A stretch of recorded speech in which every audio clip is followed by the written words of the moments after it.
and go hide in the loft.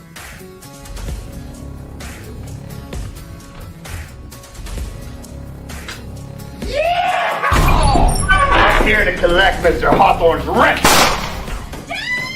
Shut that squealing! Before I get you open squeal now! Christ almighty!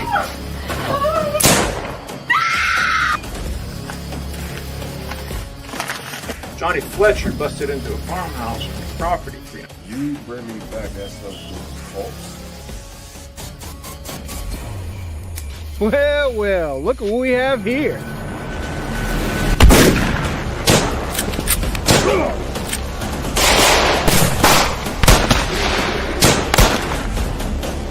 Please don't kill me.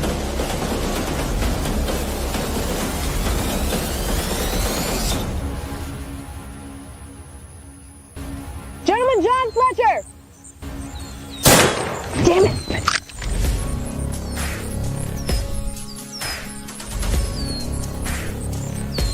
Johnny Fletcher! Don't make me chase you!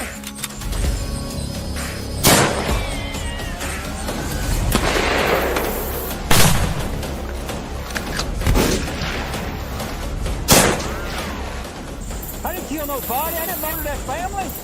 That don't break me down as me. You're a bounty hunter. You're a wanted man. Here.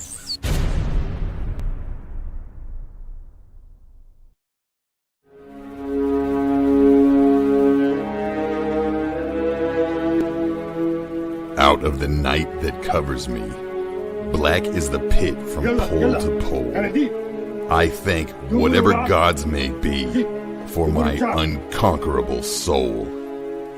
In the fell clutch of circumstance, I have not winced nor cried aloud. Under the bludgeoning of chance, my head is bloody, but unbowed. Beyond this place of wrath and tears looms but the horror of the shade. And yet the menace of the years finds, and shall find me, unafraid. It matters not how straight the gates, how sharp the punishments the scroll. I am the master of my fate.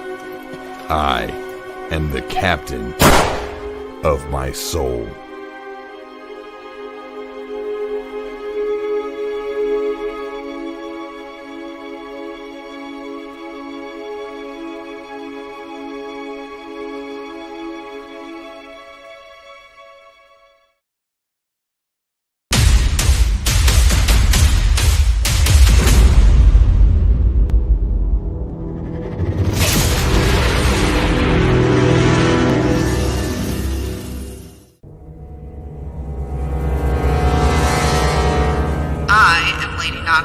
Stand down and no one has to die today. This only ends one way. They'll kill you all. Why not take your chances in a prison cell? Alright, I'm coming out. My lord, I have a report. Speak. Our latest assassination attempt on Lady Nocturne has failed.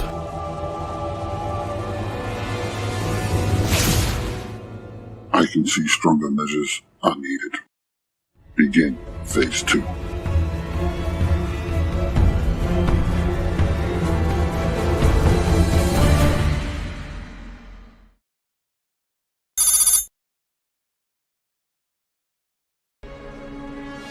Captured!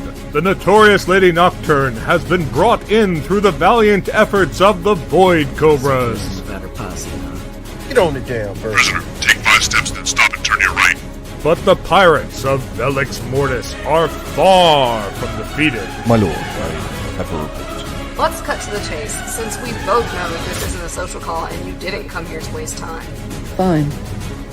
High Command is gambling that the attempt on your life by your so-called friends has made you willing to cooperate.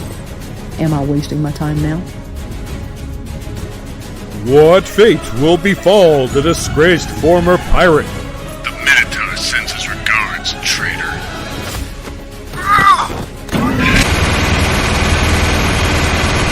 What does your High Command want, and what are they offering in return? High Command wants many things, but it wants a show of good faith first.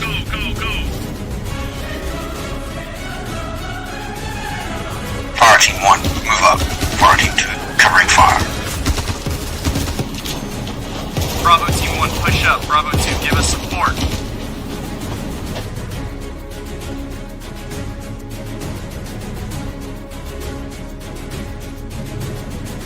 What next for now infamous mercenaries, the Void Cobras?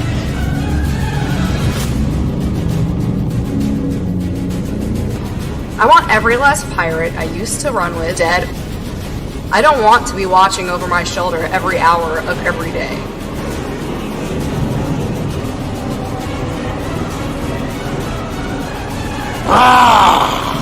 Now you die! Will the Void Cobras become targets of Lady Nocturne's former pirate comrades? Attention, crash override. This is Freighter Ebony Hawk. My ship just lost all power and thrust. We're going down. Mayday, mayday, mayday. There truly is no honor among thieves. You rabble will turn on each other at the slightest provocation. Okay, fine. Moving past you. Find out on the next episode of Star Citizen Nocturne.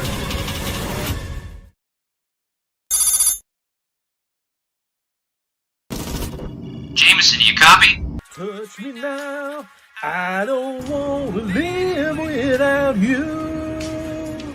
Nothing's gonna change my love for you. Jameson, we require immediate emergency extract. I don't know, man. It looks kind of hot over there. Of interest in my life today, it's...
Okay, got it working, Sarge. Alright, Corporal. Good work. Follow me!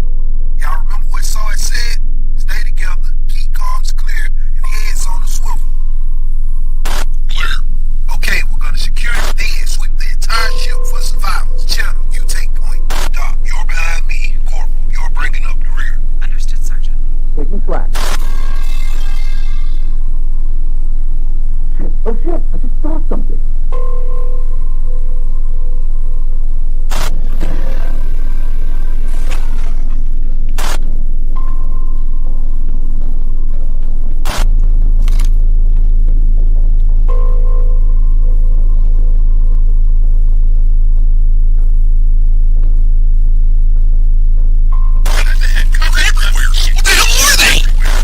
God, oh my God! Let's get the hell out of here! Get him off me, get him off me, get him off me!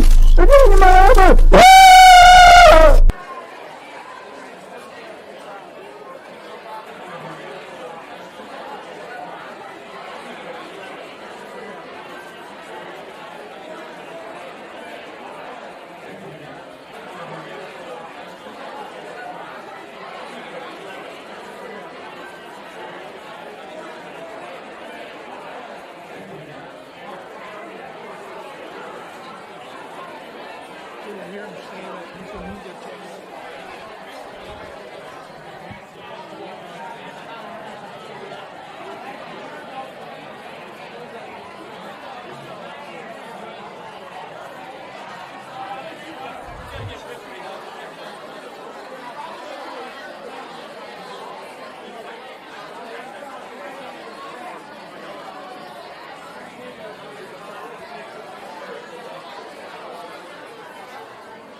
I got into collecting bounties when a gang of bandits bushwhacked my wife, my best friend Coyote, and me.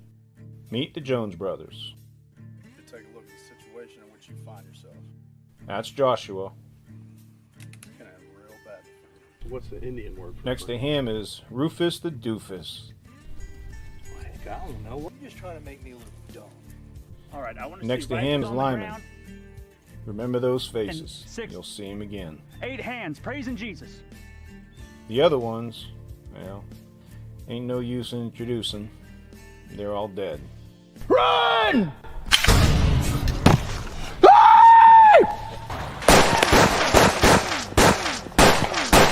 Obadiah, get the saddlebags! I got him! I later discovered the Jones brothers were all wanted men. Figured I might as well get paid for taking my revenge. Man, we still wanted for justice. The post is still on the wall? So I hunted down the ones we didn't kill. Lyman, he sang like a bird. Rufus and Joshua were smuggling contraband down the river. Always to the same spot. I found a nice perch on a bluff above the river where I knew they would eventually be.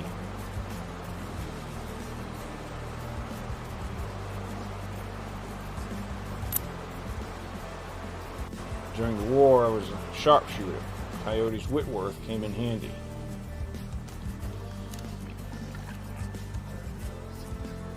For weeks, I tracked them.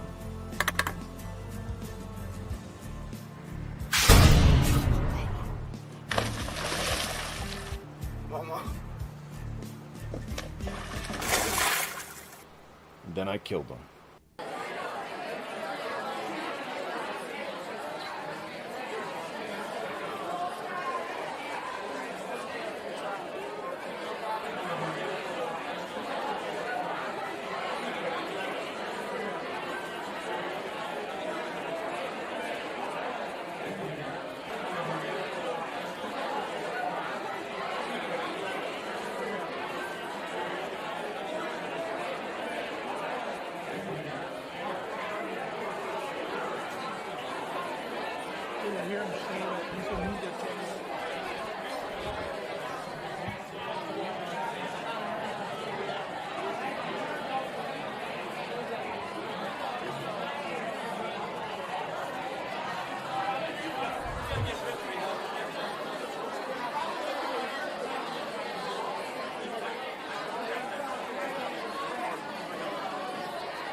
hear him saying that you can move the camera.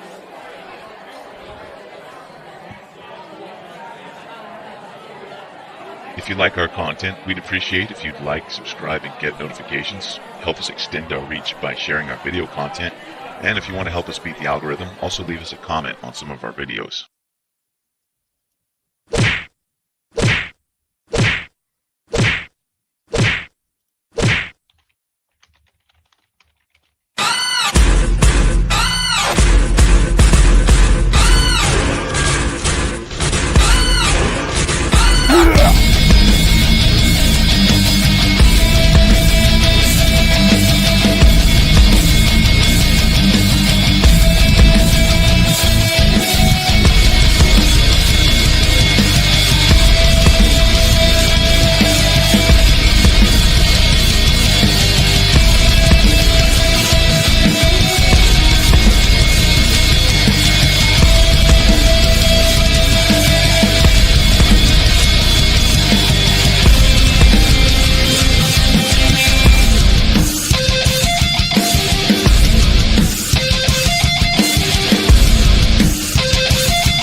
And there we go. Can you hear me okay? Yes. Okay. I was a little worried because every time I start this, something's it's like the camera or the audio or both. And it's just. No, I hear you just fine. Mm-hmm. I made it. How are you? I'm good. How about you, Doug? I'm excellent, sir. Excellent. How are you, Sonny? I'm good. Doing well. Thank you for asking. Also, glad to hear it. Glad to hear it. So, for everyone that is brand new to this live stream or hasn't really seen it ever before, more than like once, I'm Admin Tim. I'm the founder of the Sons of Liberty. Joining me tonight is Admin Doug, founder of Political Drain and a Sons of Liberty admin. And also joining us is Sunny from Tell the People. And I am going to let Sunny introduce herself because who knows better than she? Okay, thank you. Well, I'm Sunny from Tell the People. I started this whole journey on the YouTube stage as being someone that wanted just to bring across things that are happening in the community as far, in the Black American community with the police shootings during the George Floyd situation. And so that's where I kind of started. And my whole goal after that was getting people to get out and vote. So I was big on voting, completely against Donald Trump. Right. Yeah. Wasn't the person to be president. And so I made it a point to get people out there to vote. Sorry. I have hair in my face. So I was, basically that's it. And my husband would come on with me sometimes and try to educate people. And I took a break, took like a year off after Joe Biden was, became president. And I had to take a break because it was a lot for me because this was my first time on YouTube. Sometimes you get attacked by people, it's always something. And so I took a break. And when Kamala was running, I said I got to get back on the game, right, and push it. And so that's what I pretty much did. And so now I'm back. And yeah, and was Donald Trump? Yeah, no, that drove a lot of people to get active. Was it always with Tell the People, or did you start off with something? Was this new? My first name was Don't Tell Me, Tell the People. Okay. My grandfather used to always say that. So he was like, don't tell me, tell the people, because, you're full of SHIT. Right. Wise man. So tell us about Tell the People. What I know you make videos on YouTube, but kind of break down for us the main things that you generally find yourself covering. So right now I'm just covering like going after Donald Trump, making sure people get out and vote. I'm Project 2025. That was a big one for me. And so my main thing was trying to get people to understand what is in Project 2025. So when I pushed for that, no one was really talking about it. So 2 years prior, well, a year prior to me leaving, my husband and I were always trying to tell people, you know, the Heritage Foundation. We talked a lot about that. And things that people don't talk about, like the things that people don't even think of talk about. When it came to the Heritage Foundation, the Reagan era, we talked a lot of things. We talked a lot about that. I never really had a large live because people didn't want to hear that. So then it became, I think it was Taraji P. Henson said it. Oh yeah. 2025 this is real.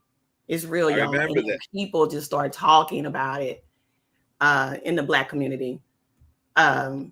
So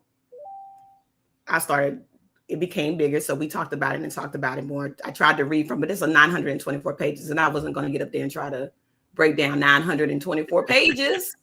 Right. Yeah. I just gave the bullet points, and I just tried to drive it into the people that follow me. Then there was a woman on TikTok, because I do what do you call those, shorts next to TikTokers, and I found this lady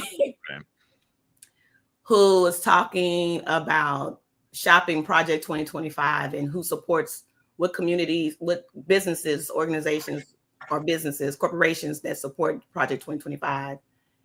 And I posted that on my YouTube channel, and it just blew up. And so I was like, okay, I guess I'm back in the game. So I got a lot of following just from that alone. And it's always the one that goes viral, right? Yeah, it went viral. You don't know what it's going to be. Yeah, I have like 1.6 million views from that video. And I actually got a email from Tito's Vodka to ask me to please take them off the list because they didn't support anything with Donald Trump. They don't support politicians, and they didn't support Project 2025. So. Wow. Yeah. So okay. Yeah, that's the way it kind of took my channel to the next level. Okay.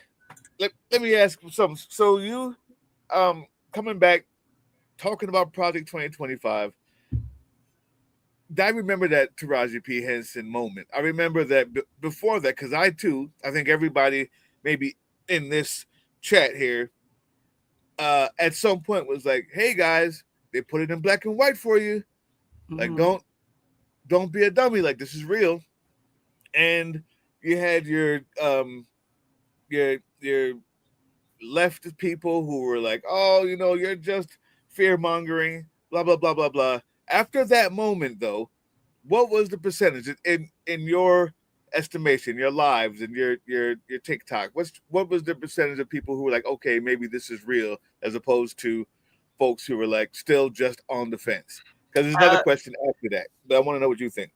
When he started implementing it, when he started putting everything into, when Project 2025 became real for people, is when he started doing all the executive orders. And it's like, I told you so moment. And so now people are like, well, because I would get messages from people basically saying, oh, you're a liar. This is not real. I remember being on one of my friends that has a YouTube channel as well. And I came in right before the election. And I jumped on her live and I said, you all got to get out there and vote. This Project 2025 is real. So I try to explain to them, the Heritage Foundation was part of Donald Trump's organization or his administration the first time he was in office. They didn't have enough power to implement this. Now they're going to make sure this is his last term. He has a foot out the door. They're going to make sure to, and I'm just explaining everything to them. Yeah. I'm not voting. I don't like Kamala Harris. I mean, it was just a mess. And you're sitting there going, oh my God. Like, what is it that I have to make you understand? It's written. Please just Google Project 2025. It's there in black and white. I'm not voting. I don't believe in it. And I said, okay. I don't believe in it. I don't believe it. I don't believe it. Yeah. Oh my God. Every time I hear that, I mean, at some point, when you hear that, you're just wondering, how is it just because you're lazy, stupid, or actually don't believe in it? Because it's hard to know what that even means. I don't believe in it. Like you realize someone does get elected, though, right? Like what does it mean you don't believe in it? You realize someone does get elected, and the question, what I always get back is, well, they're both the same. How's that going for you now? I'd like you to speak to. Do you get that back, especially from Black folks? Well, they're both the same. They're all racist. It's all. None of them really like us. What's your response to that when people say it? Because I have a few, but they might be less savory than your take. First of all, when I get stuff like that, I ask people, did you vote? Because if you didn't vote, we shouldn't even have a conversation. Okay. Right. Number two, right. So when I get people saying, and I hate to say this, but it's the truth. Black men, when I have conversations with some Black men, they will tell me they weren't going to vote. They were not going to vote for Kamala Harris because, they didn't see her being able to get the job done. She's no different than any other politician out there. She's a liar. Look what happened in California, what she did when she was in California, and she put all these Black men in prison. I mean, this is always something. Donald Trump is not a racist. I'm like, okay. I mean, at some point, when you sit down and have conversations, and I've had Black women, and matter of fact, it was a Black woman who said, I'm not voting. I don't care.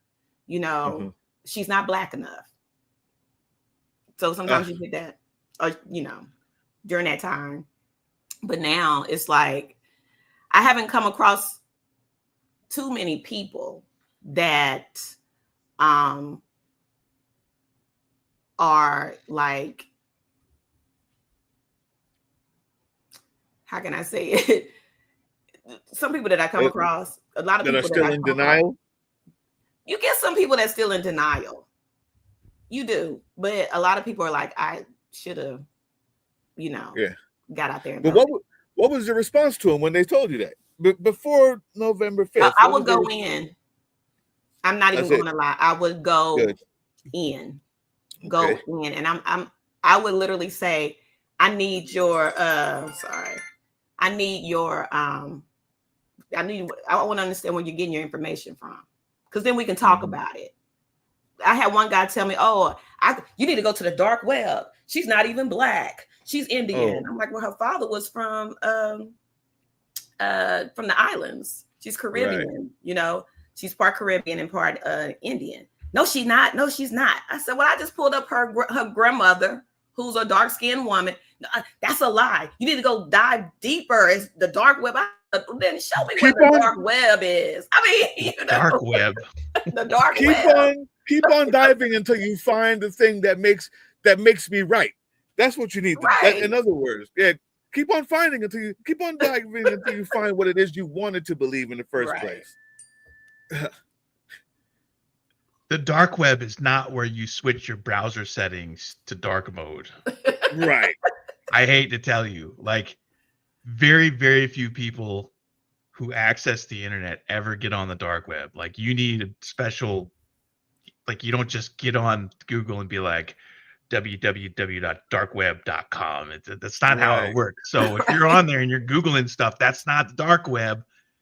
So whatever these guys, whatever these people that you're having in your comments, like we do, we get them too. That they're like the dark web. I'm like, where is that?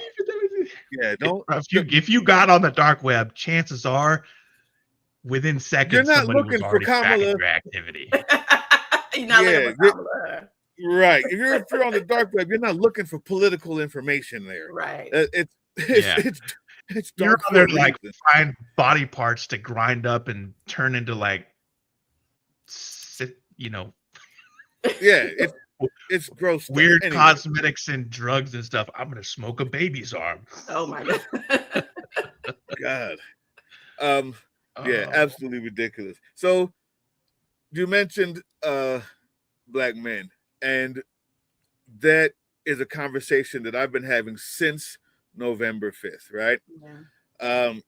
Around 80% of black men, 92% of black women voted for Kamala. And there is I literally had, let me see if I can pull it up. So I had a like a 2-hour long conversation with a counselor, a black woman who's a counselor, and a black historian from University of what was it? Wisconsin, University of Wisconsin, La Crosse, right? And in this 2-hour long thing, there was a lot of stuff that came up that's probably too long to get into here. But I'd like to know your feelings on a couple of these ideas. One of them, the misogyny, of course. Let's be real. That's there. The only reason why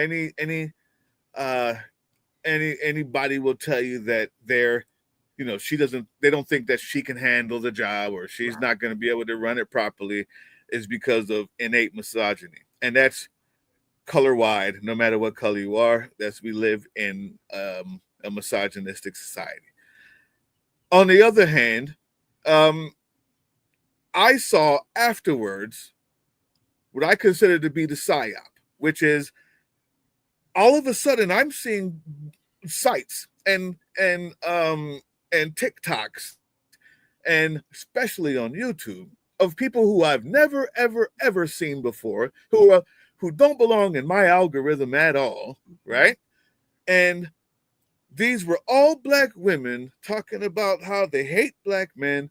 Oh, black men, y'all are this and that. I never seen anybody hate black women more than black men, blah, blah, blah, blah, blah. And after that, of course, the comment would be, bro, wait a minute. It's not all of us. And that would make it worse. Well, they're not talking to you. The fact that you said that, and it became this divide. Right. And I said, so there's two things. I showed a bunch of these videos to the counselor. Said, in the mental health arena, what does it look like?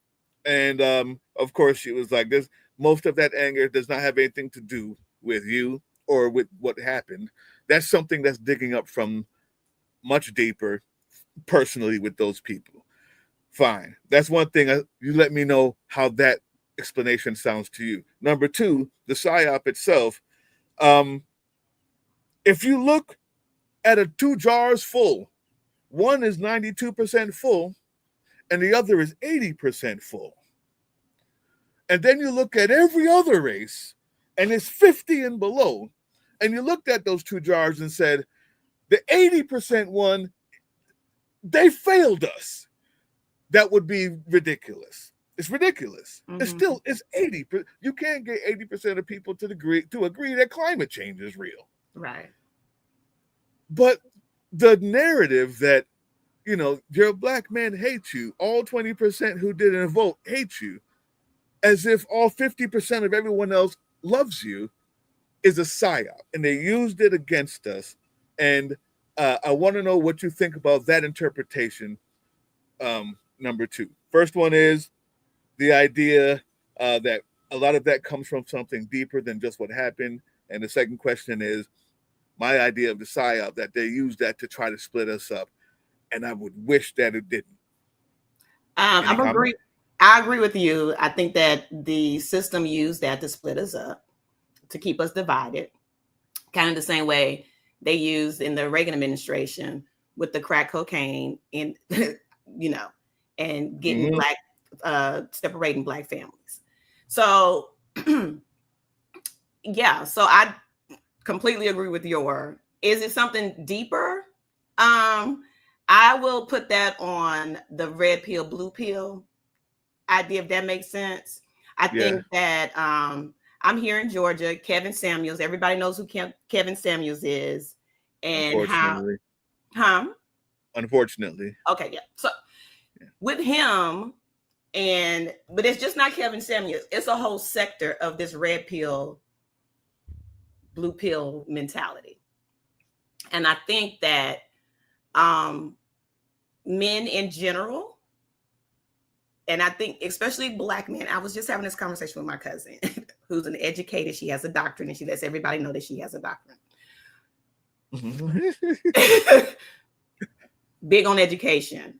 I think that when the narrative was pushed, or the facts were pushed, that Black women are more educated, are the most educated people in America. I think Black men felt left out.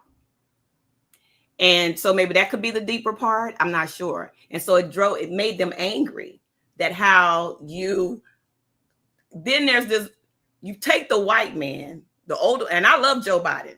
I would have voted for Joe Biden if they were pulling him in a casket and just laying up there, and was pretty much like Jimmy Carter was when he was, when he went to go vote.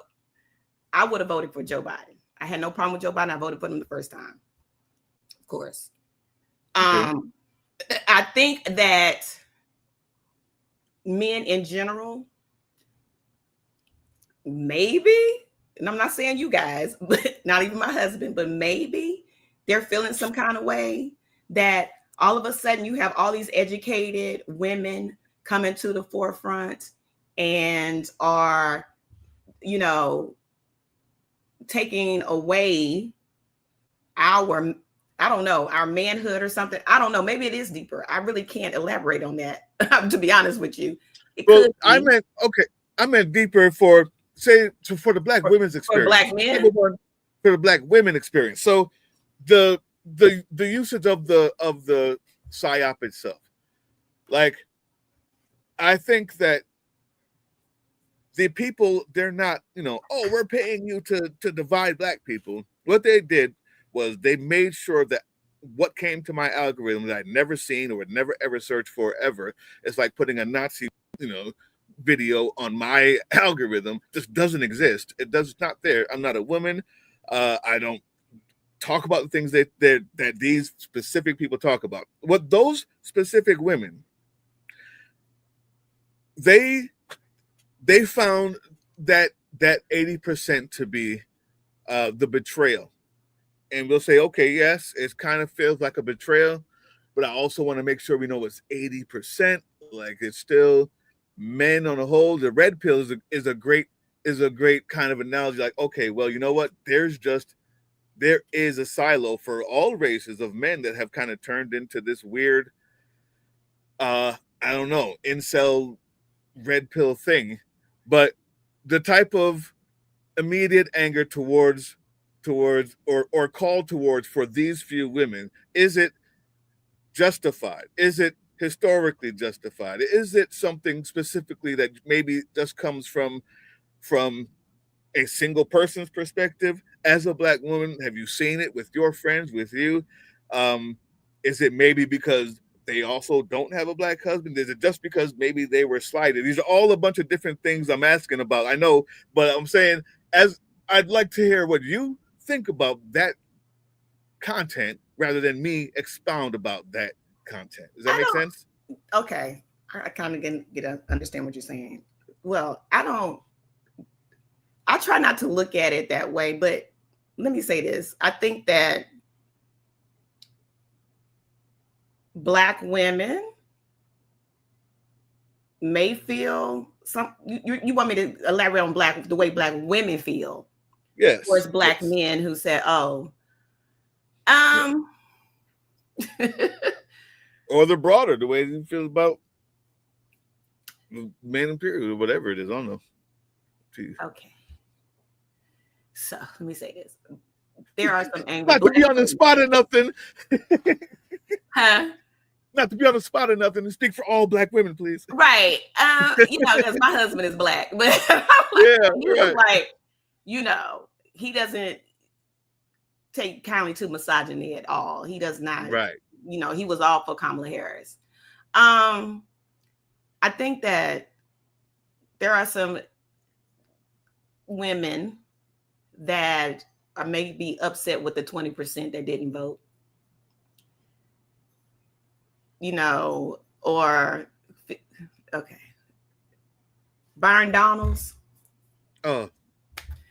I'm trying my best to, like, when you have a person like a Byron Donalds, yeah, that goes to the neighborhood and is windmilling for a man that he calls daddy, you can't help but be like, what are you doing? Yeah. Yeah. Black man. Like, I don't, you know what I'm saying? My phone. So, but when you have a group of people, the 20% that are like that, it's upsetting because we understand why Harriet Tubman could not free all the slaves. Why she needed a pistol? Why she needed a pistol? Because there's always going to be someone that is always going to hinder the cause. Yeah. And so, for me, I just don't understand why, as a whole, and I'm just speaking for the Black community, why we can't stick together. It's not about being racist, right? That's a whole nother topic. It's not about that. It's about us as a culture coming together and trying to move forward. There was a documentary, and I cannot remember the name of the documentary, but it was about racism.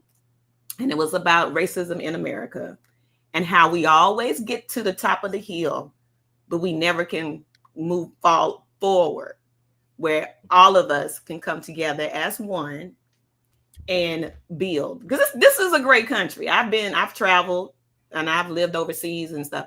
This is the greatest country, to be honest with you. Although we're going through back in time, the golden years. So, but I think that the divide was well played. To be honest, my husband said they play a game. You can't fight the Republicans if you're not willing to get out there and fight the Republicans, because they play a mean game of chess. They really do. And I think that our community is very easily divided just by people like a Byron Donalds. Byron Donalds, as a matter of fact, was married to a Black woman before he married the white lady, his white wife he has now, when he lives down in Florida. Byron Donalds is a con artist. So it's like, he's a con. He's been to prison, but went to jail for bank fraud or something like that. Yeah. So when you have these group of people like the Byron Donalds sitting in front of you, all suited up, it's easy to use that as a wedge. Yeah. Because he's that gross. But it's a lot of them. It's 20%. So I'd say, I want to remind everybody that is 20%. So, it's 80% is not the worst that I've seen. It is 20% is unacceptable. 8% of Black women is unacceptable. Black folks voting for him in any way is unacceptable. Period. It just is. Period. You're fighting against your own cause. I'm serious. And I don't know how. I still don't know how any of them can still be convinced otherwise. But I don't know. Big Sarge, what do you think about black people voting for Donald Trump, Sarge? You say you ain't got nothing to say about it. I'm not black. Well, I heard people who have red hair are black. I was just gonna say. I heard gingers are now okay. Y'all are black now. We let you in, man. We let you in. I've been invited to some barbecues, not gonna lie. And even one time they were like, "Hey, you work in a restaurant. Why don't you run the grill?" And I'm like, "Okay." For me, that was like, I was like, I could die happy now. Somebody at a black barbecue was like, "Let this white guy do some stuff." Anyway, I'm not black, so I don't feel comfortable like giving my opinion on what black people do and how they vote, because that's a culture that, as much as I love being around black people and listening to black people talk and trying to absorb some of the wisdom and see things from their point of view, it always, like, from my perspective as a white guy, when I hear about like black people that are like, oh, black people don't, a lot of black people aren't accepting of like gay people, for example. And I'm like, I know tons of black gay people. I think I know more gay people who are black than I do white people. And that's a lot. And I'm like, I don't get it. But then I'm like, okay, but black people are like, as a whole, generally perceived as being really religious. So I could kind of see that factoring into that. But then you start, like people voting for Trump, and I'm like, we're supposed to be in tune with who's racist and shit. Why are you voting for Trump? And I'm like, because there are so many reasons that there are single issue voters who are like, their one issue happens to fall on the side of Trump, and literally everything else that they believe that's not as important, like, abortion, for example, just to throw one thing out there. Or people who are successful business people, their one issue is like not having to pay as much taxes or whatever for their business so that they can take home more money. And that's the only issue that they care about. Everything else, even though they might have like gay family members, they might have like a trans brother or sister, they might be a veteran, whatever it is, none of that. It all pales in comparison. So I'm just like, I don't know. I'm not black, so I just shut up and sit over there and be like, just let me know when you need my support, and I'll come in there and tell Karen to get the fuck out. That's it. That's my role. That's all there is to it. So do you think, can I ask you a question? Do you think that a lot of it has to do with money and businesses? Why maybe that 20%? Because I think that when Byron Donalds had the whole, I can't remember, Wesley or West, I can't think his last name, but he's Texas, I think in the House or something like that. I can't think of his name, Wesley something. But maybe it has a lot to do with money. The 20% feel like, you know what? Donald Trump is going to make me rich, or I want to be like Donald Trump. It's about money for some people too. I think when it came to black men voting for him. I think that might have something to do with it. And again, I'm just speculating, like trying to remove any context of ethnicity or skin tone or whatever. It's like that might have something to do with it, because I know a good amount of white people that voted for Trump strictly on the premise that he was going to be good for business. And for whatever reason, they see this guy as a successful businessman. And I'm like, this guy has more bankruptcies than you have, fucking guns in your house or whatever. I don't get it. It's like the guy was terrible at business. He was bad for business. People lost money. And the only way that you make money with Donald Trump around is to buy into his grift and get into his circle, so that when he's going to grift a thing, like the NFTs and cryptocurrencies and whatnot, and saying, oh, there's going to be tariffs, and then no, there's not going to be tariffs. you get the word in advance so you know when to buy and sell and shit. Like that's the only time people, regular business people, not corporations, are going to make any kind of money under Trump, and that's being part of the grift, which is dishonest. So, and I also think that maybe part of it has to do very slightly, at least in terms of politicians. I think that there are some politicians who buy into the whole I got to be MAGA, otherwise I'm not going to get reelected, or I'm not going to get elected, period. And so they play a part.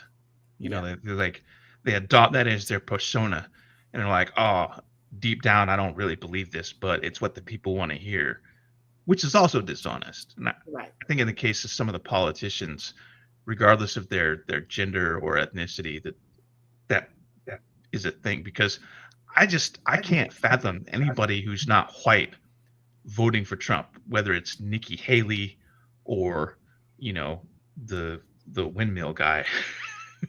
I forgot his name. Donald's. Oh, Byron Donalds. Yeah. Yeah. So, hey, let me give you my assessment here. I'm going to say, I'm kind of, you got to speak differently when we're speaking about these topics. I can't just go off like Drill Star would normally do. I'll save that to the end. Number one, talking about money. Mm-hmm. When it comes to a black person voting because of money, they're a business owner or whatever it is, it goes way further than money. It's called proximity to whiteness. Mm-hmm. Mm-hmm. That's why.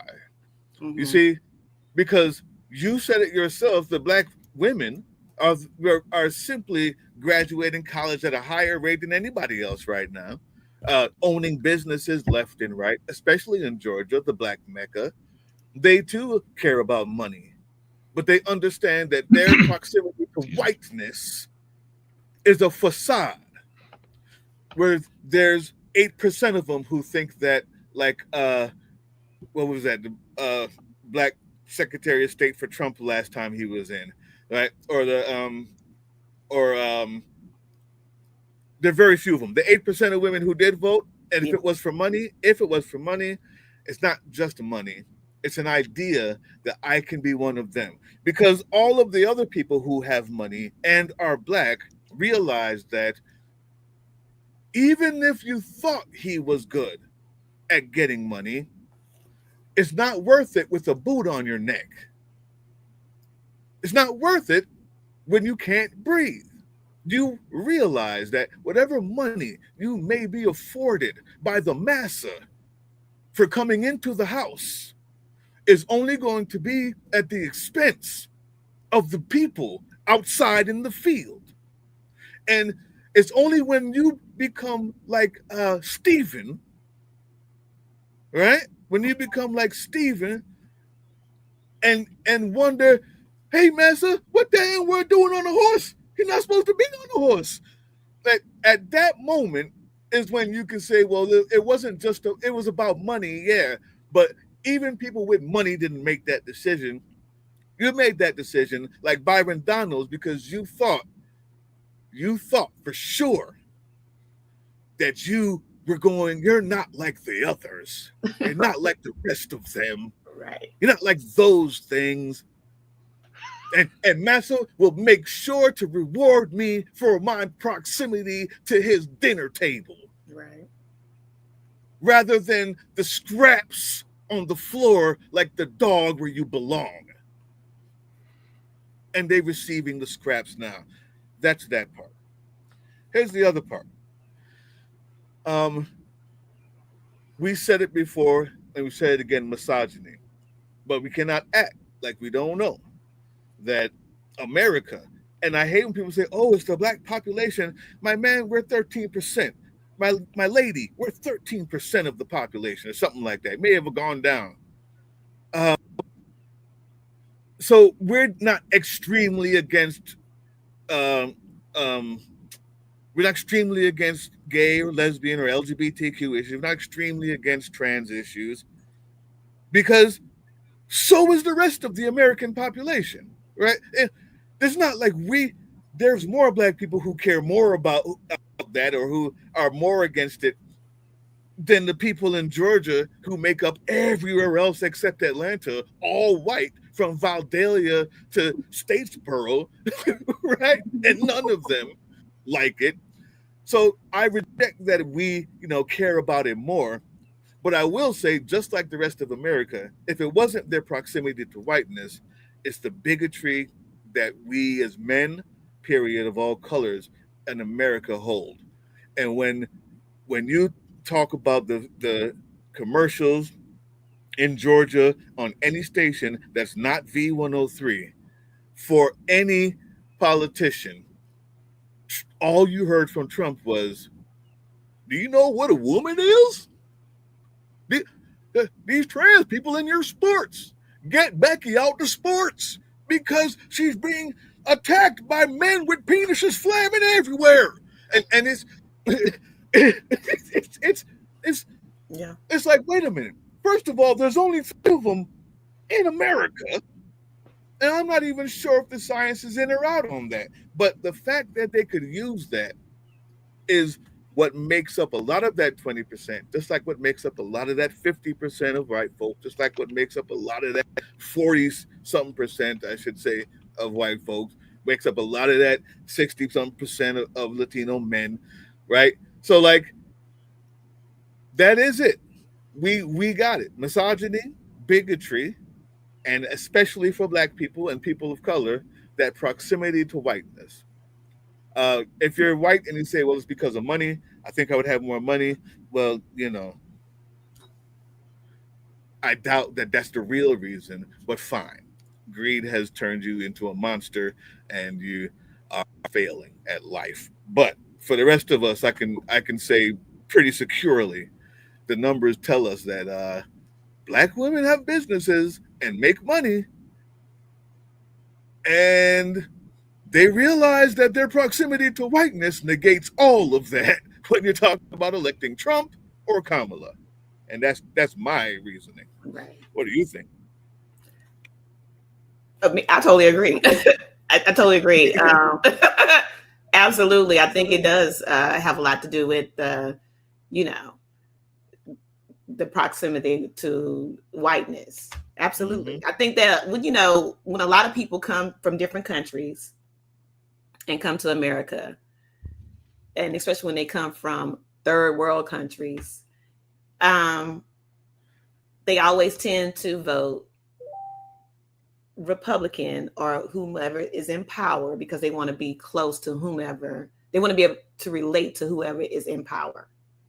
Mm-hmm. So there are I know a lot of Indian people that are Republicans. So I do. Let's say, no. There's a reason for that. You go over there with the caste system. I'm going to call it just like it is, YouTube.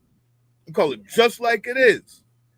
You are a better person the lighter skin you are. Yes. You're born incorrect the darker skin you are. You want to know why we have a lot of dark skin Indians over here that are very successful? It's because they could not be successful where they were. The caste system still exists. Mm-hmm. Ain't nobody more racist than India. Remember that, by the religion itself. So now that I've said that, and you know who to come to when we finish talking about this subject, you can blame me for that. Facts. I'm sorry, go ahead. And so a lot of times, I mean, they vote Republican because they want to be close to that, like you said, to whomever that white man is, especially dark Indians too. I mean, I find it fascinating, to be honest with you. I think it's all fascinating. Yeah. I mean, I don't want to go off on your channel. We ain't go too far. I don't want to light it up, but we light it up here. It's so deep. It is so deep, and I'm finding out a lot more information, like a lot of other things, that who's playing the game and who's playing us the most. I will say Kanye was right. And so we're just being played.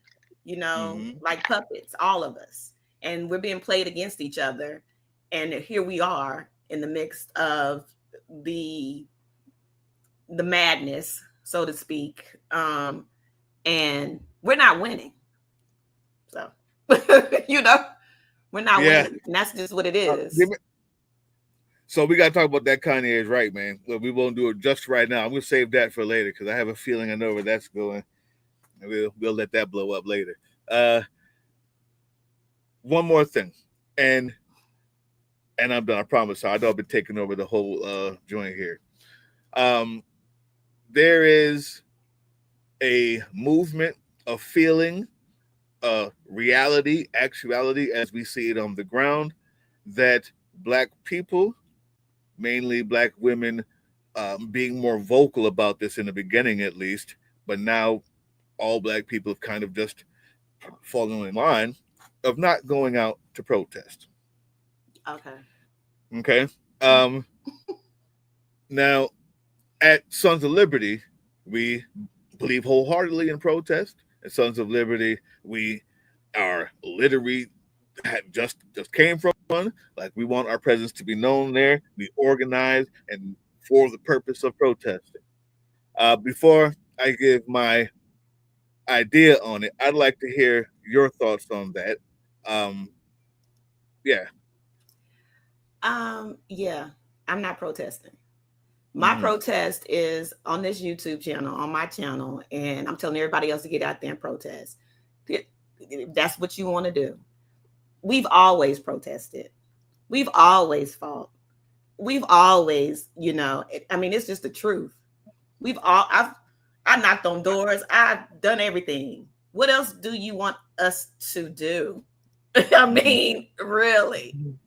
What else do people want from us? We can't always be the savior.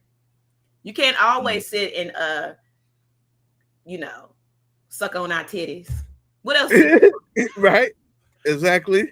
Because exactly. Sorry, I'm sorry. No, that's exactly. This is how we go here. Like I'm waiting for that. That's what we're waiting We're on. mothering Right everybody all the time, and people are always coming. Save us from this. I need the answers for that. You know, what else do you want us to do? We've done everything. We told you to get out there and vote. This was the person. Try to explain it to you. Didn't do it, and here we are. And I'm gonna sit here, drink my tea, drink my champagne, and eat my popcorn because I am not marching. My feet are tired. My voice is tired too, to be honest with you. I think it's time for white people to get out there on the front lines and you know, pick up the slack. Yeah. So go ahead, bro. You still okay? Let me go in. So that thought was self-contained and complete. It's time for white folks to pick up the slack. These are the facts. Here's another fact. Millions of people have been protesting every weekend, almost damn near every day, at every capitol, in front of police everywhere, and there is no violence to speak of until brown people showed up in LA. And the military got called out immediately. The smartest thing Black people have ever done in the history of this country was stay their ass at home during this one. Because that's all they needed. That's all they wanted was to be okay with calling Marines and tanks and starting crap and break windows and act like we did it, like they did all the time during the BLM marches. The truth is, the people who need to fight this fight are the ones fighting it. It's your turn. It's time. It's not because it's your turn either, but it's also now what you're fighting is white supremacy turned into capitalism and aimed directly at your kids and your mother and yourself, white people. That's what you're seeing now is white supremacy turned into capitalism, partnered and aimed directly at you, white people. And The scapegoats can be going to El Salvador and all of that. But the truth is, they're taking the democracy. They're taking your money. They're taking your streets. And the best thing that black folks could ever do was let you fight this one out. Because even if every single one of us came out there, it's only 13 million of us. Y'all damn near had 20. Oh, I can't hear. Your audio cut out. Y'all, there you go. We are 13%. I mean, what do we have? We're 13%. Y'all had 20 million by yourself out there last weekend. You can do this, people. And it's time to learn that you can do this. Now, I made an oath to my country, and I figured, and I consider this to be part of that. So I'm big on the march. I'm big on helping out any way I can. And just what happens, my job in SOL is to help people from the background. So I don't really go out there much, but I would. But I'm not expecting, asking, requiring, or even thinking about other black folks going out there, because it may be, for every reason I just said, the best thing that has ever happened to protest and like this, because of this moment, because of what we're talking about, because of the history, and because we're tired. Mm-hmm. Really tired, especially black women. I'm sure you know. So I agree with you wholeheartedly. That's 100%. I've noticed in your shows here that you have W1. Who's W1? My husband. Okay, that's what I figured. All right. Does he show up much on your shows? He does. Before he came up a lot, but he does sometimes, yeah. Okay. He doesn't come a lot now because I prefer him not to, because he's in corporate. So, you know, he comes in, he says what he says, and he falls back. I don't want him to, especially during this time in this administration. Yeah. Yeah. Okay. I don't need nobody cutting off my lifeline. Understand. Now that you're back in it, besides Project 2025, what's the most important thing that you feel that you can do with your platform? What's the most important thing that you need to be talking about? And it's hard to say when things change every day with this administration, but let me get one or two. My whole goal is to encourage people to make sure that they are registered to vote, because I just found out that I'm not registered anymore because I don't know what Georgia did, but fuck shit. Yeah. So now I had to go back and re-register to vote. So that's one of my main goals. And then just get people to get out and vote, because voting is the most important key. It really is. And even though people say, oh, it doesn't matter if you vote, I'm sure now they realize that it's important. So that's my main goal. My main goal is to get people out to vote by any means necessary. What do you say to people who give the excuse that it's rigged? And let me preface that by saying we had Russian bomb threats all over the place last election in Georgia. What you just said, the idea. So even if it's not rigged mechanically, the amount of hurdles that they're putting on to ensure that they win, from the deregistering people, you can just type in a name and say, hey, they don't look American enough, and they get deregistered, and you have to go and find out. You don't get a notice. Gerrymandering, the bots, the Russian manufacturing, the bomb threats, all of that had a part to play in Trump's win. So when they say, well, they're what about it being rigged? What's your answer? Yeah, it was definitely rigged this time. For sure. There you go. All right. I definitely believe it was rigged. I definitely believe that they suppressed an amount. They suppressed votes. They were able to, they even said it in Texas, they suppressed over 600,000 votes there. Yep. So that's a fact. I do believe that possibly Palantir probably was involved. I believe that what's the alien's name? Elon Musk was involved in it. I definitely believe in all of that. Don't just gloss over alien like that. We heard it. As soon as you said alien, I'm like, Elon Musk? Mm-hmm. So yeah. Okay. So what do you say? The person says, man, voting doesn't matter because it's rigged anyway. Well, here's the deal. If 32 million people, even half, 12 million more people would have came out and voted who voted for Joe Biden the last time, it would have been impossible for them to rig this election. Gotcha. So, and this is just my opinion, but it was so close that they were able to do so. Gotcha. Right. And so, yeah, it's rigged. It was rigged this time. It wasn't rigged the last time. Why would it be rigged the last time? COVID, oh, I can't say that word. The C word, cousin 19, had a lot to do with Joe Biden winning in 2020. Yeah. You know? Yep. So, yeah. People need to, I think that people will literally just make up an excuse for whatever reason because they don't like either candidate. Then just say, I don't like either candidate. Mm-hmm. It's not necessarily rigged. In those 2020 was not rigged.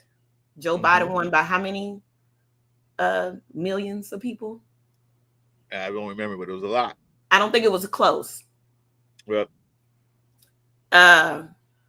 Obama, you know, smashed it. I don't even think it was really that close during the Hillary Clinton when she ran against Trump. They just wanted a different.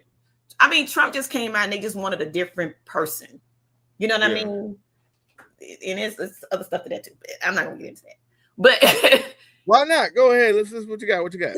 Well, Trump won because people were upset that, oh God, we're gonna lose our country. You just put this black man in office. So, yeah. I mean, say it. Yeah. It's the fear of a black planet. You ever seen that movie? Public Enemy. Yeah. So you know what's funny about it? My cousin said to me, he's a educator. He's a political guy in every facet of politics, history, and all that. Master's degree, the whole nine. And he said to me how scared he was that Obama would win. And I'm like, what do you mean? He said, because the backlash is going to be terrible. Country's not ready for it. I said, but if they voted for him, then they're ready for it. He said, no. The only black president that would be acceptable would be a Republican. And I now understand what he meant by that. Because, believe it or not, most of those people who came out to vote after Obama had never voted before. Go to a Trump rally and ask any of them anything about politics. They are stupid, ignorant, unlearned, uncouth, barefoot, knuckle-dragging idiots. Facts. None of them were able to understand what any politician was talking about ever, and they were happy to stay home. Yeah. They were happy to stay home. While the police was policing the crack, they was going wild with meth. Facts. These are those people who decided this Negro what? What? And immediately were activated.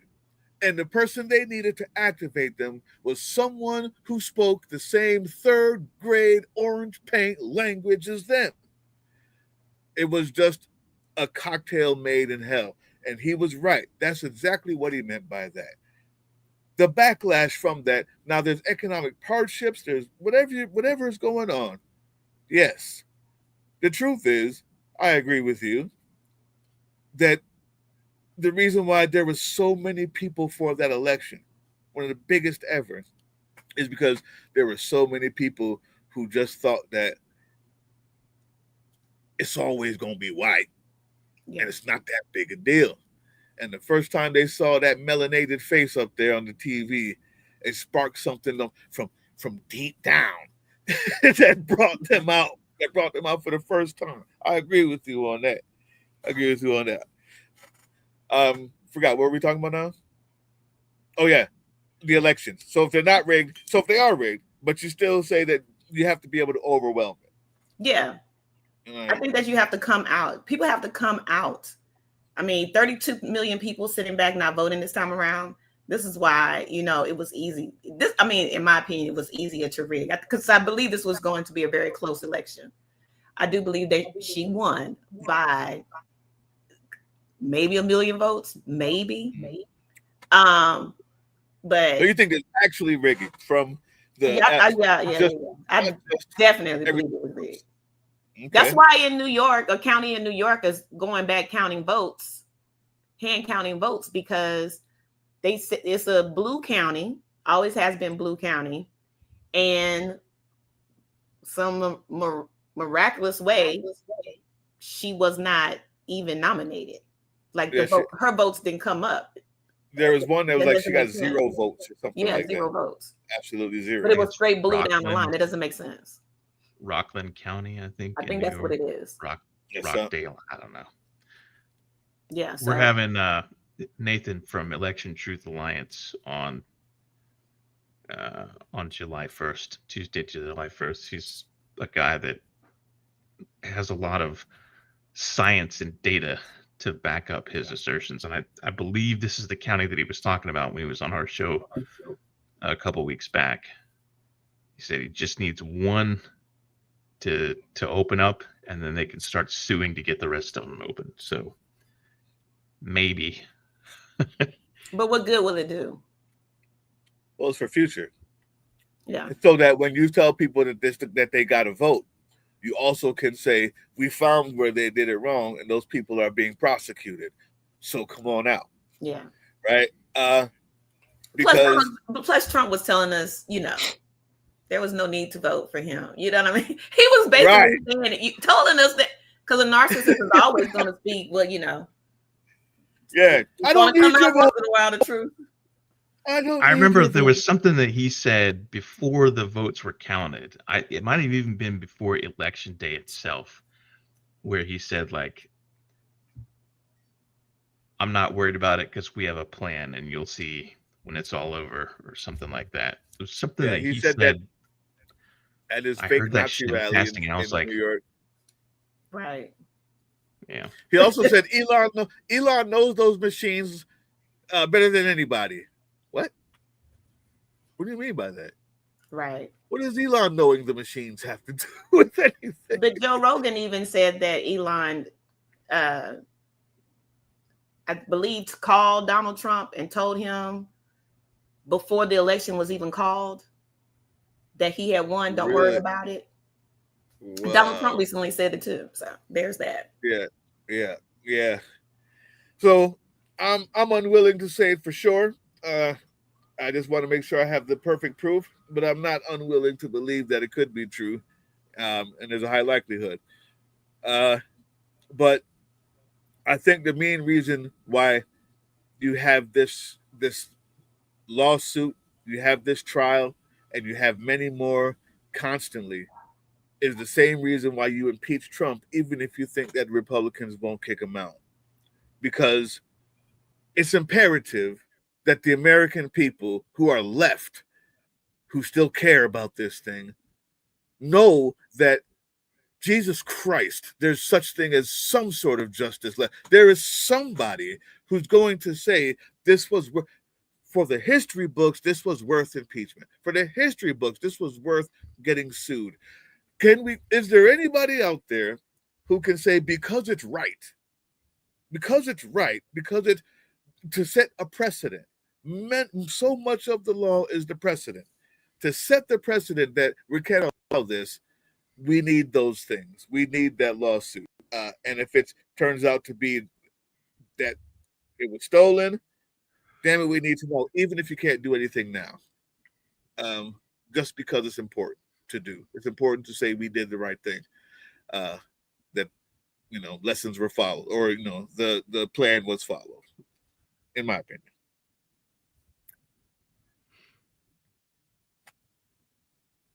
I don't know. I still think impeachment is a fucking joke at this point. Guy got impeached twice. Nobody, if you vote to impeach, but you don't have the votes to secure a conviction for this guy, it's just bragging rights. I've been impeached in every single term that I have twice because I foresee a second impeachment coming, and it's just like, what is the point? Like, if don't impeach this motherfucker, hit him with something else, like an Article 25. Hit him with you got to hit him with everything, though. See, I don't think it's like saying that. It's like saying, well, don't do anything about guns because they're going to use a knife to kill. Like, no. You need to impeach him, but you also need to be out here in these streets. You also need to be doing economic work on all the people who are. Look at what everybody else is in the House and the Senate, what they own. You cut out again. Every time it gets good, I start cutting out. The good Lord no, boy. The good Lord no. The point is, you need to do everything. You need to find a way to subvert people's money, cut their streamlines of money off to everybody in Congress who votes the wrong way. You need boycotts. You need to be suing. You need to be fighting. You need to be doing subversive actions on your own or with a group, not on your own, but with subversive groups. You need to be marching, and you need to impeach him because it's right. I don't think that you stop doing one. I think that all of it together, and to be honest with you, if there was enough groundswell, if the people were behind it, if the people who were in Republican seats thought that there was a chance they could lose their jobs, they would have impeached them. But instead, what they thought was there's a chance they could lose their job if they do, right? If they did get him out, because he had this cultist group, and everything is so gerrymandered that every senator, not senator, but at least every person in the House and most Republican senators realize that they're not really, they're not really speaking for or being elected by the people of their state or their community. They're being elected by a little S curve that goes like this and gets big here and then comes back around. That's gerrymandered just to get the most ridiculous cult MAGA person. And so they couldn't do it. If they were elected by this square of people and knew that it was beneficial to them to get rid of him with impeachment, they would. So it doesn't mean don't do the impeachment. That means do the impeachment, but also try your hardest to fix that thing too. And you have a better chance, in my assessment. I don't know. I don't think that impeaching him is the answer. Not right now. I think if they get the House back and the Senate back, then impeach him. But right now, what's the point? With the Senate, you still need a 2/3 majority. So we would need a supermajority in the Senate, which is going to be difficult to pull off. Unless you build alliances. Even in 2026? Yeah. Presuming we have a 2026 election. If we have one. To convict in the Senate on an impeachment, you need a 2/3 majority. So either you have a majority and then you find the remaining amount of votes to make that 2/3, like, go talk to your Republican friends and be like, all right, what is it going to take to get you to vote yes on a conviction? And I don't think Democrats have the political capital. I don't think they have the fortitude to do it either. They've spent so long yelling that everybody in Republican land is bad until they need a bipartisan ally like this War Powers Act thing. There are very few statesmen, and I use the term as a gender neutral. There are very few statespeople, which doesn't have the same effect, but we'll go with it. Very few statespeople in Congress today. So that conviction is what seals the deal. You convict him on an impeachment, that's it, he's gone. And if he doesn't go, that's when everybody in America that has a fucking gun goes to DC, and that's where we're like, nope, you're out. Get the fuck out. And if you don't get out, you're gonna have your little Secret Service guys up on the roof taking everybody out, and then we're just gonna run in there like y'all did on January 6th. Because that is the be all and end all. Like right now we're in a constitutional crisis where like, oh, we're just gonna do what we want, and to hell with Congress, and to hell with this federal agency, and to hell with Supreme Court. That's the line in the sand, is if you get an impeachment and then you get a 2/3 majority conviction, which we haven't had. Nixon resigned before he got his, and I don't think we've ever actually convicted a sitting president. Like Andrew Johnson got impeached like once, and I think Andrew Jackson got impeached, but I don't think anybody convicted. I'm making this up off the top of my head. I don't remember for certain. So this would be untested territory. What happens if we get a conviction and then they say, I'm not leaving? Well, I don't think the politicians. I mean, to be honest with you, I don't think he's gonna last that long anyway. This is my honesty. I think he eats too many Burger King and Kentucky Fried Chicken. I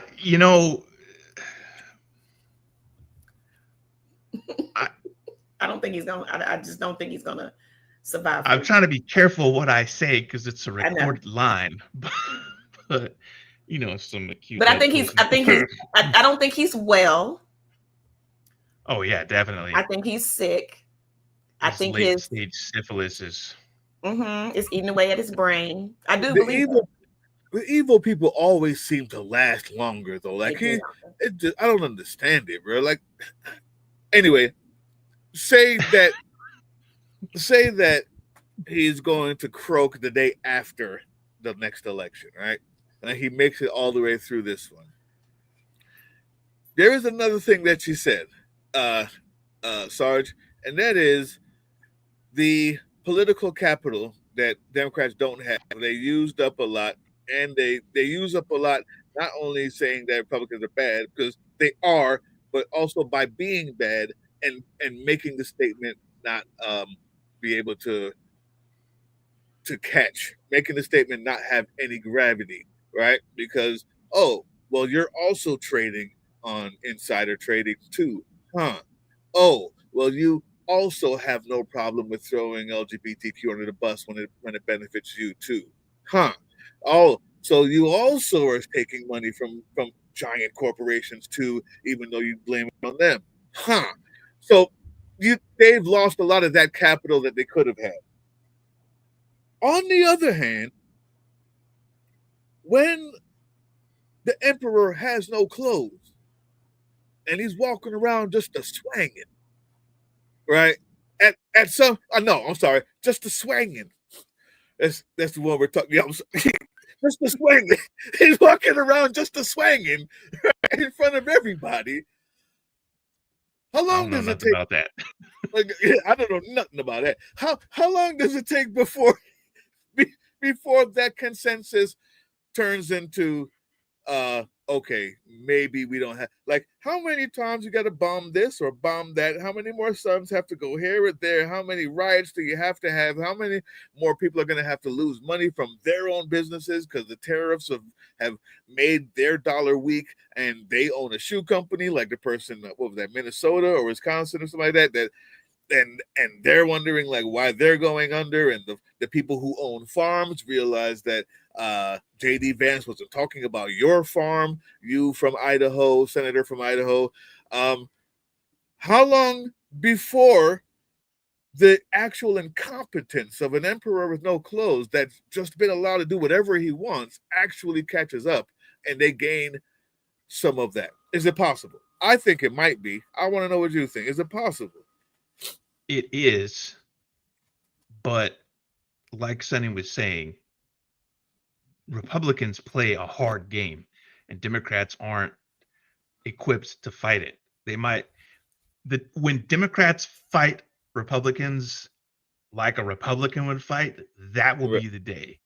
Yeah. Right now, you have a hardcore base that is distilled down to the lowest common denominator, the worst person ever. They're going to stick by their guy because they have thrown in their lot, and to break away from that at this point would be to say, I know I got hoodwinked, and they can't, their pride won't let them admit that. Everybody who's already shaken themselves loose has already shaken themselves loose. At this point, the only people that are going to be left are going to be that might break away would be people who are like, I didn't sign up for this, another 20 some odd years of war that we're going to get into or something, or the Epstein files are released and like there's smoking gun. That's all I'm saying is like Donald Trump, with kids or whatever. And even then, I think they would probably be like, oh, that's just deep fakes or whatever. So yep.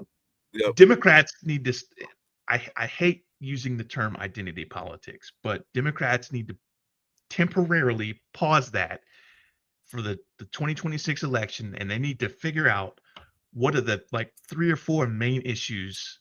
And Bernie Sanders and Alexandria Ocasio-Cortez are already doing this. They're already going around to all these places and saying billionaires are the problem, the economy is the problem, and your Republican guys aren't doing anything about it. We're going to help. Democrats need to do that. They need to say to the American people, irrespective of ethnicity, skin tone, religion, financial status, whatever, doesn't matter what it is.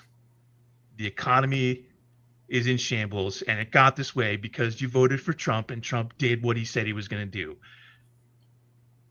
We're going to fix it. We know things are bad. This is how we're going to fix it. And just stick with some common sense talking points. Your Meemaw's in the hospital, and now you have a $100,000 hospital bill. You know what would fix that? Universal health care or some other palatable thing that they can deal with. Go with what works for everybody. Maybe skew it a little bit more towards what would attract a former right-wing person. If Democrats did that for the 2026 election and didn't talk about the other issues that are still important, and we're just going to temporarily put the brakes on it because we tried that and it didn't work, and now we need to make sure that we get a landslide for the House and the Senate so that we can unfuck everything that's gone on, maybe impeach this guy, maybe get some Supreme Court justices impeached, whatever the case may be. I think we might pull it off.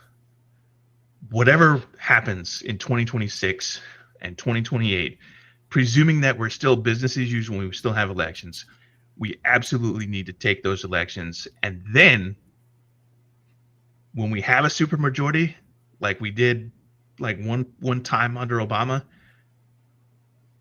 instead of not doing anything like we did before, we need to actually do something, because there's a whole ton of executive orders that need to go away. There's a whole bunch of wrongs that need to be righted. People need to be held accountable. And there's a whole bunch of broke shit from less than 6 months ago or 6 months ago at this point that need to be fixed. And if they don't do that, God help us. And I'm comfortable saying I'm not ever going to fucking vote for them either if they don't fix it, because there's so much shit right now. It's going to take 10 years of supermajority. At least. Yeah. Just to get back to no status quo. I agree. Oh, all right. Since you say you agree? I agree with exactly everything that he said. I mean, this is where we are,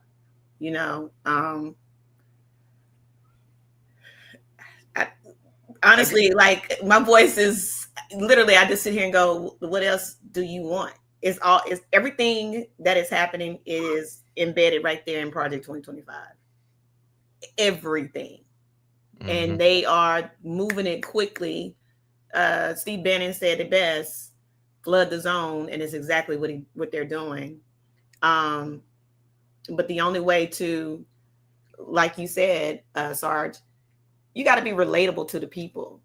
And I think a lot of what happened was people felt like the Democrats were so, too educated.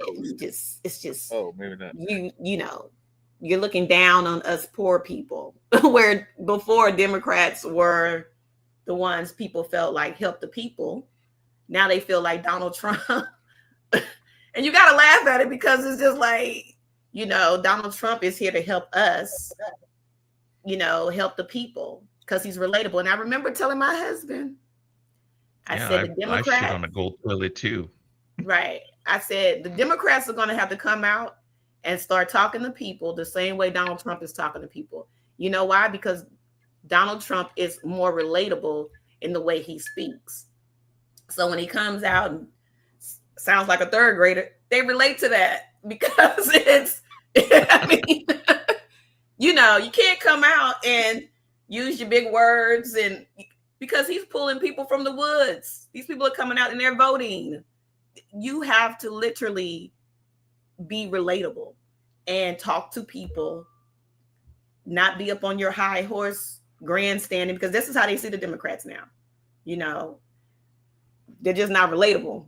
And so people want to hear Jasmine Crockett. The way she speaks, that's what they want to hear because that's what they relate to. I have a crush on her. Just gonna throw that out there. This guy. So here we go. I disagree with a lot here. Now, except for the fact that if you talk like Jasmine Crockett, you have a better chance of winning, but not because she doesn't speak like Trump, but she realizes that she's in a different time. So she can curse when she needs to. She speaks in the vernacular of the time.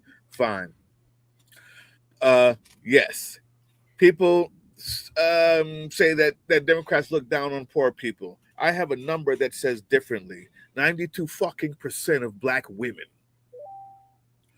There's no more poorer group than black people in America. Somehow they got over that. You want to know how they get over it? Every 4 years?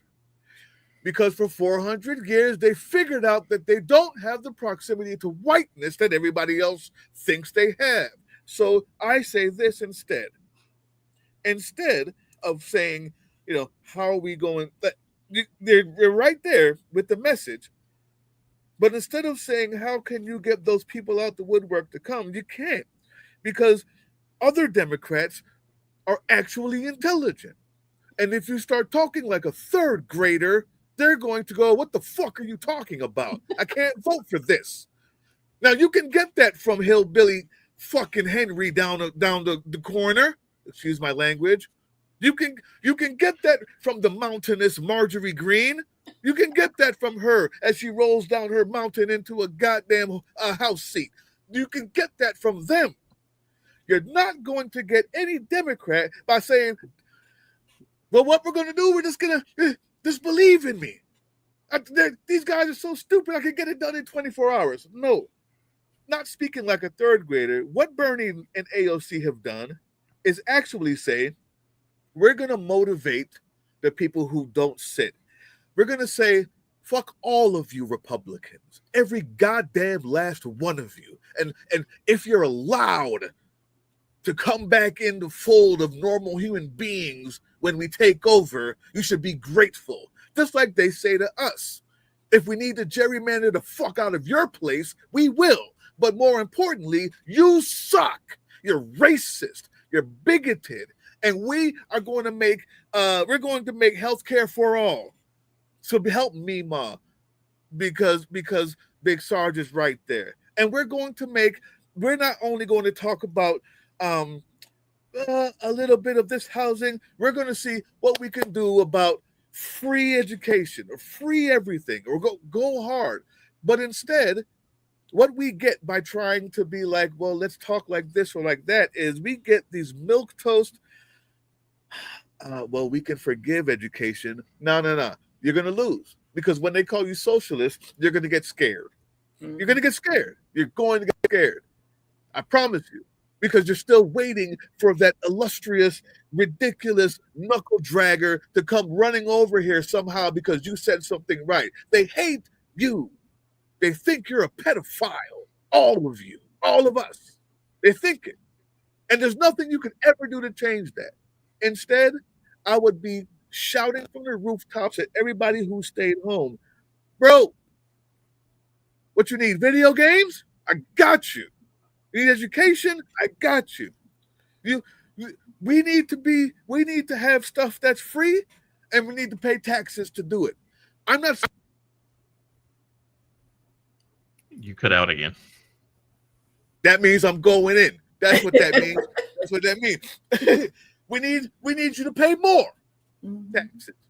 We need everybody to be okay with more taxes. I promise you that if you get more taxes, you pay more taxes, I can give you free healthcare, free education from K to 12, as well as graduate, as well as undergrad. And if you want to go somewhere private, we also have that too for you, and you can pay for that. How about that? Oh, you need a car? Well, how about we give you a car stipend? How about we're not afraid of the word socialism? How about we're not afraid of the word community? How about we try to empower the community? Instead, we're trying to figure out how to get this guy from that side, that guy from this side. I say there's pieces of what both of you said that's true. And most of that is we need to fight like the Republicans. I don't like you. I think you look like your breath stinks. Okay? All right? That's the fact. I think your Confederate shirt looks like shit. You have no style. And everything you've earned, everything you've gained is nothing that you've earned. And I've given you everything because all of your states are welfare states. You are a fucking welfare queen, Republicans, all of you. You're worthless. And until you come to our side, I will continue to talk about you as such. I'll refrain from calling you a pedophile because I can just show the record that you actually are. That's it. And that's how you win. The scaredness, every one of these other ideas that we're going to try to do and try to speak to the normal people, they don't care. They don't care. They're never coming. The only people we have left are the other 150 million people that didn't vote. All of them would love some free shit. You want some? I got you. I got you. You want some free shit? I got you. You want some more free shit? I got you. What else you need? But that's socialism. Fine. You want it or not? Do you want it or not? And I promise you, every other person that thought that they couldn't come out, and if every commercial was like, we don't care about the Republicans, we're not trying to get, the good, honorable so-and-so on the other side. If we just said what they were, actual, I have the records. Right now we're at 1,300, what was it? What was that? 100, 300 and something pedophiles, all Republicans. I would just show that list on a loop all day, every day, for 6 months and say, this won't change their minds. I'm not showing this to change their minds. I could show the loop of pedophiles all day, every day, and it would not change their minds. So now I'm appealing to you on the couch. Do you like some free shit, or do you want a pedophile in office? Say that then, and watch see if we can motivate some people. See if we can motivate some people to come in and vote for their self-interest. instead of trying to gain people from the other side. That's how I see it. Instead of trying to find this elusive person who thinks that they don't give a shit about me, man. They don't. They're Republican because it feels good. They're Republican because they've been told Democrats are evil. And the few that are dropping out now, it's only because they're affected by the disgusting decisions being made. Don't go after them. Leave them. Despise them. Even if only feigning it. You don't have to really despise them. But the truth is, if you think all of the Republicans out there that put out commercials about transgender people really don't like them, it's not true. They don't give a shit. They just know that you don't like it. Dragger. And you were motivated by that because they told you that some transgender was coming inside a baseball game or the swimming pool with your daughter. And all of a sudden you're motivated. I got something for you.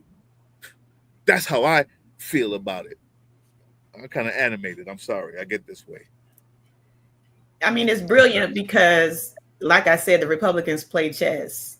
If you don't know, well, the Republican Party is full of homosexual men. And a bunch of them. Yeah. So, I mean, they fight dirty, period. So they've been playing chess. And they're, like I said, and they're winning. Recently, Tucker Carlson just came out and basically said, yeah, the Republican Party is full of gay men.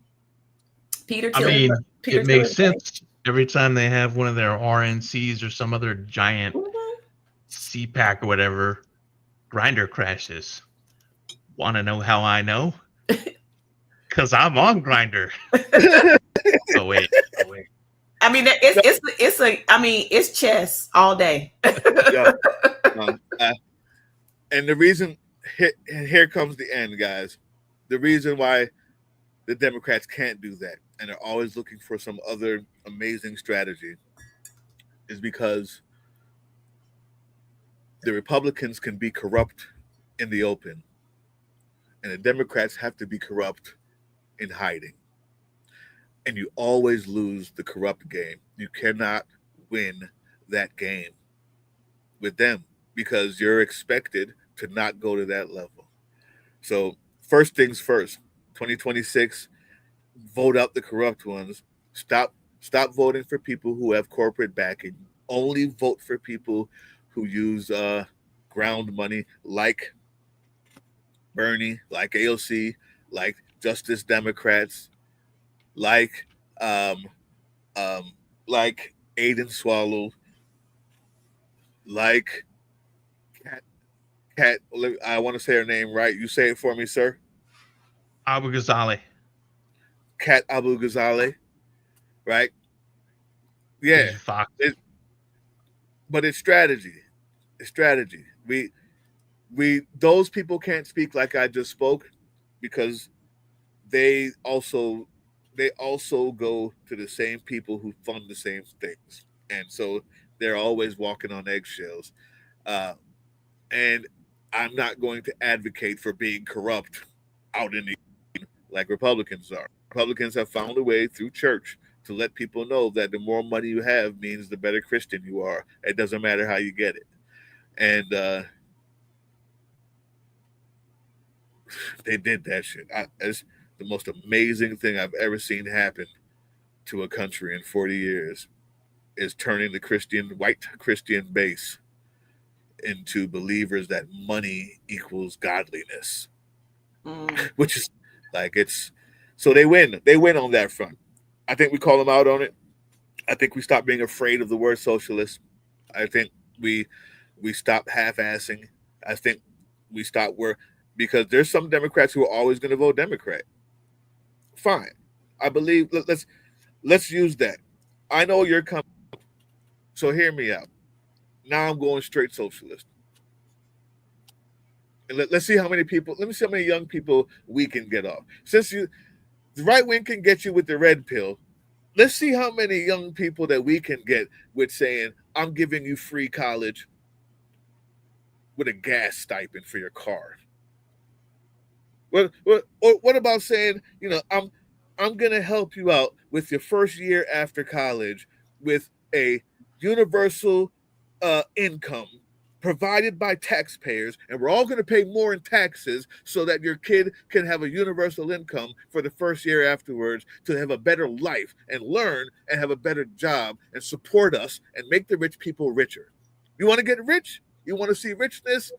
Take a look at how we lived when it was a 70% tax on rich people. They were living lovely. They have more money now, but the dollar was worth more then. People could actually buy their cars, and the middle class was big because everybody had, well, if you were white, fine, right? Like this. If you want to be rich, I got you. But I'm telling you, look at this socialist thing, man. Look at this thing I got for you. Look at how we can actually do it without kowtowing to the businesses that currently own us. It's what Bernie's been saying. He is rarely as animated or as explicit as I may be, but I don't think he wants any half measures.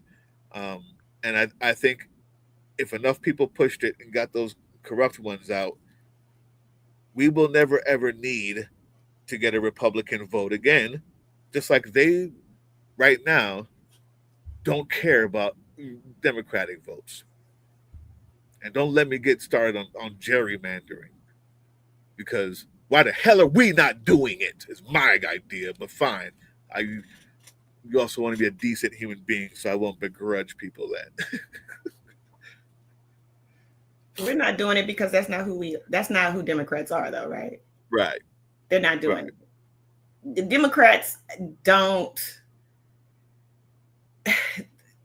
Thank God for Jasmine Crockett. Thank goodness for AOC. Thank goodness for Bernie Sanders. People who are coming out, really hitting the pavement. We need a James Carville. And I know a lot of people don't like him. I love James Carville because he just tells it like it is. We need someone like that that's going to come in, whoever the next guy, or it needs to be a man, to be honest with you, that's running for president. Yeah, the only way we're going to be able to swing it back to our side of the totem pole, like Sarge said, if we get the vote. You know what I mean? If there's going to be an election. But the Democrats, I'm not for Hakeem Jeffries. I'm just not. Nah. If you try to put a woman in the place of presidency right now, it's only because you care more about virtue signaling than winning. The country has told you they're not ready for it. Start with what we got. It's not correct. It's not right. I don't like that. But you had the most qualified woman who's ever ran for it just last time. Hillary was more qualified too. Hillary was extremely qualified. Mm-hmm. Extremely qualified. But she wasn't vice president. So that's what I mean by the most. It's just that one notch. And it's not going to work.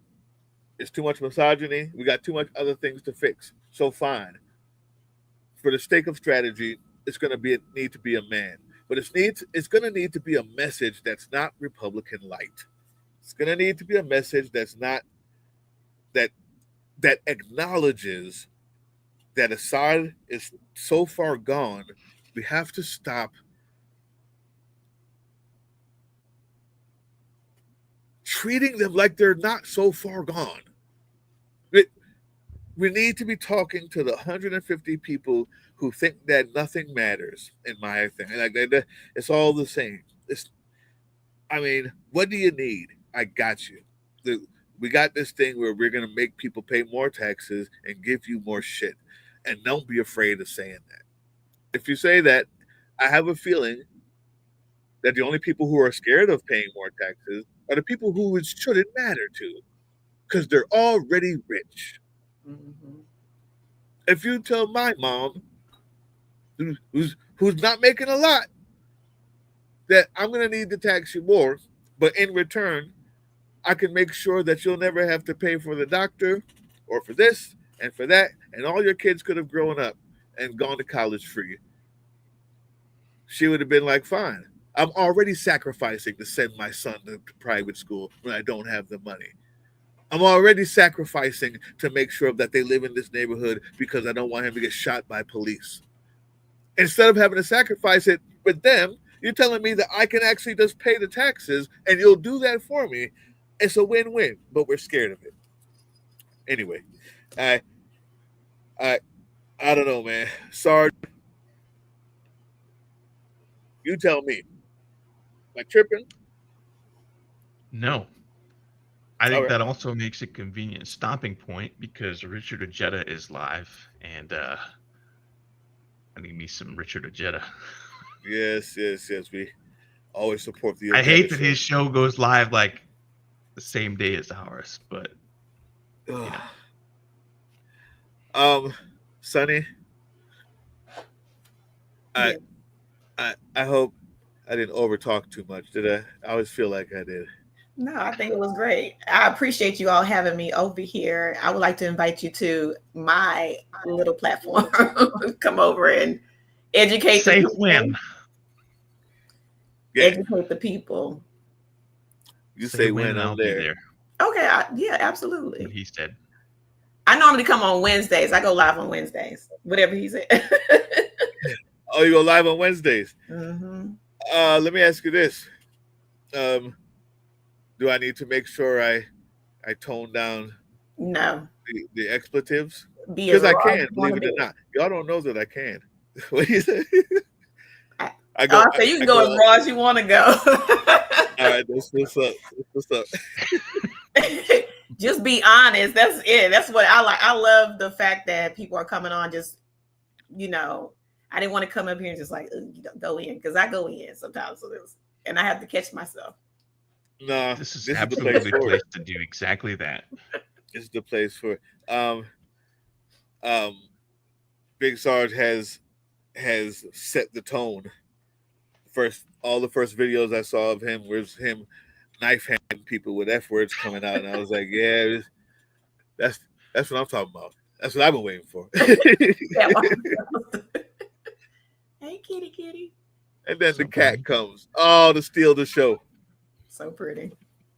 I had to get my husband to come in and turn on my light, and my dogs. I have one here, and I was like, get the other one out because he whines all the time.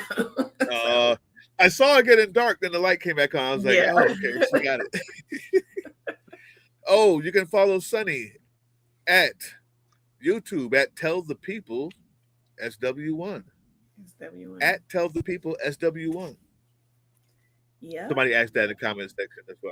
Oh, I appreciate the follows. I do. Yeah, everybody needs to go over there. Hey, Sonia, how you doing?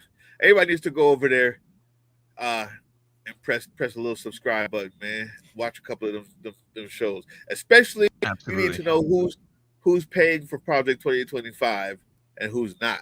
So we know who to boycott and who to not shop with. Like, that is so important right now. I mean, check out that video. Yeah, I kind of break it down like we're not the shy when people message me and I make the corrections. Also I updated it. I Black businesses as well. So yeah. Because that's the way to do it right now. For us is the boycott. Yeah. Oh yeah. Oh yeah. Just because we don't march doesn't mean we're not fighting. Right. And Target now knows. Right. Tesla now knows. Right. Target and Tesla now knows. And I think if we continue that strategy, more than anything else, money talks. And I don't care what party you belong to. All them people up there, at some point when their stocks start to lose money, it says a whole lot more. So I'm 100% with that. Y'all check that out. At Tell the People SW1. Yep, that's it. All right. Thank you, Sunny, for being on our live stream. And if you want us to come over and be on yours, absolutely can do that. Okay. I'll send you an invite. All right. Next Tuesday, our guest will be returning guest Nathan from Election Truth Alliance to talk about the Rockland County, New York voting precinct that discovered irregularities in the 2024 election vote tally. So we're going to have another conversation about that. He was on our show a couple weeks ago to talk about that. And now it's more of a certainty that shit went sideways. So something doesn't add up. So we're going to talk to him about that. And beyond that, sky's the limit. So everybody go check out Richard Ajeta. His live stream is going on right now for Sons of Liberty on Big Sarge with Sonny from Tell the Sonny. People. I muted myself. With Sonny, Tell the People. Thank you. And Doug, admin Doug from Sons of Liberty and Political Drain. 2 claps and a Rick. Woo! That's awesome.